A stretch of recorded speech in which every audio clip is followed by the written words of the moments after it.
হে আমার প্রিয়তমা, তোমাকে কতদিন দেখি না, তোমার চেহারা কতদিন দেখি না, তোমাকে কতদিন ছুঁইতে পারি না। হ্যাঁ, সবাই বলে তুমি আমার থেকে দূরে চলে গেছো, কিন্তু আমি জানি তুমি আমার কলিজার বক্ষ পিঞ্জরে আছো, লিখেছে কবি। তো আপনারা একটু পড়াশোনা করবেন।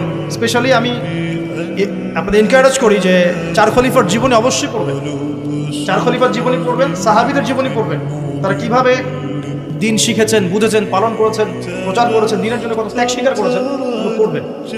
আমি খুব রিকোয়েস্ট করি আপনাদেরকে যে আপনারা ইতিহাস পড়বেন, রাসূল সাল্লাল্লাহু আলাইহি ওয়াসাল্লামের জীবনী থেকে শুরু করে একদম অটোমান এম্পায়ার পর্যন্ত ইতিহাসগুলো পড়ে দেখেন, কিভাবে ইসলাম আজকে এই জায়গায় আসছে আপনি চিন্তাই করতে পারবেন। কত চড়াই উতরাই পেরিয়ে যে ইসলাম আজকে এই জায়গায় আসছে আপনি চিন্তাই করতে পারবেন। প্রিয় ভাইয়েরা, আমাদের নবীজি সবচেয়ে ভালো মানুষ হওয়া সত্ত্বেও তাকে কিন্তু গালি খেতে হয়েছে এবং হত্যার চেষ্টাও করা হয়েছে।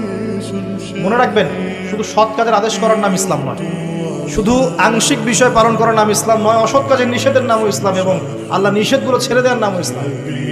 আল্লাহ এটাই বলছে সূরা বাকারা 84-85-তে, তোমরা কি কিতাবের কিছু অংশ মানো, কিছু অংশ মানো না। দুনিয়াতেই আমি লাঞ্ছিত করে দেবো এমন অপরাধ করলে।